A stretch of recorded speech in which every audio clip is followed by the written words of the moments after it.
With that, the representative from Florida, Ms. Wilson, is recognized for 5 minutes. Thank you, Chairman Kiley and Ranking Member Bonamici, for today's hearing. Thank you so much. And thank you to our witnesses for being here today. As you know, public schools are the backbone of our democracy.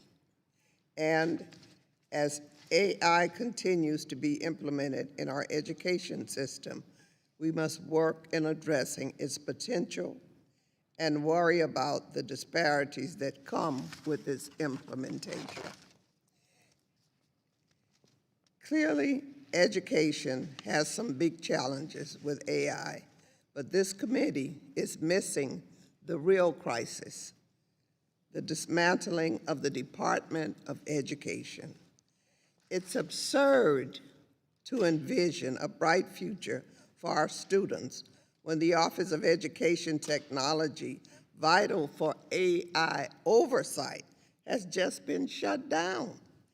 And it's even more absurd for this subcommittee to ignore the wrecking ball crashing into our public school systems across the nation right now by abolishing the Department of Education.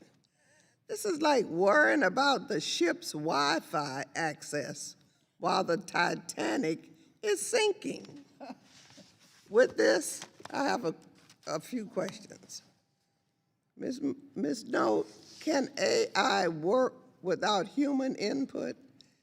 And what are the consequences of gutting the very workforce responsible for ensuring AI is used ethically and effectively?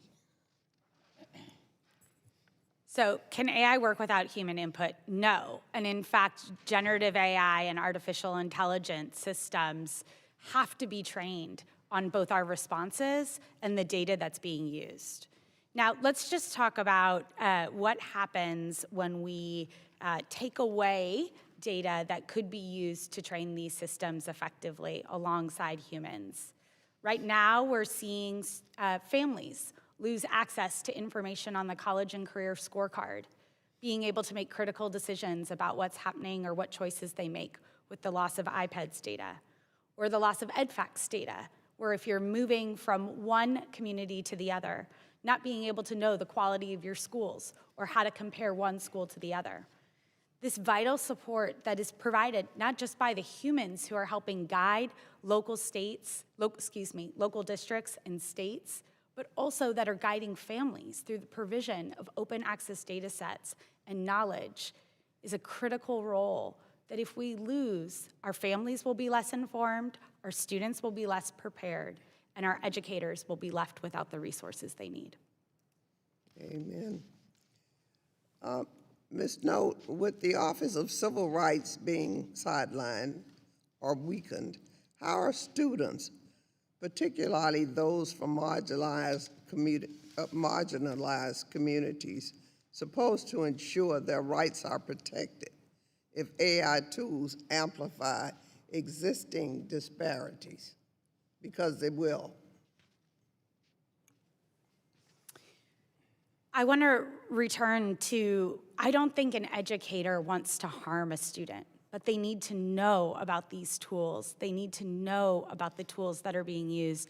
They need to have research about what's the most effective tool in order to make the right choice for a student. Every educator in this country wants students to succeed. I know that because I meet them every single day. But they don't necessarily have the expertise to know that this tool or that tool is better, that the $99 edition of Conmigo is better than the free tutor. And they don't have the resources to make those choices and to navigate those deep, deep challenges that they have to meet young people. If we want to overcome achievement gaps, we need to make sure that our educators have the knowledge, expertise, and capacity to make the right choices for students alongside families. That can only happen when we have that knowledge, when we have that capacity, that data, and that expertise.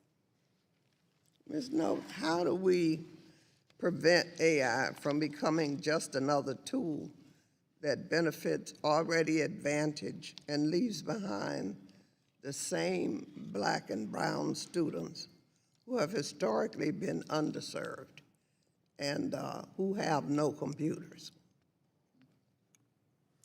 Thank you. I think equitable access is something every single witness has talked about. And so I think Congress needs to renew their investment in public connectivity infrastructure. They need to have targeted programs to ensure that all communities have access to the technology, the hardware, reliable internet connectivity, and the adequate technical support to benefit every community in this country. Thank you. I yield back.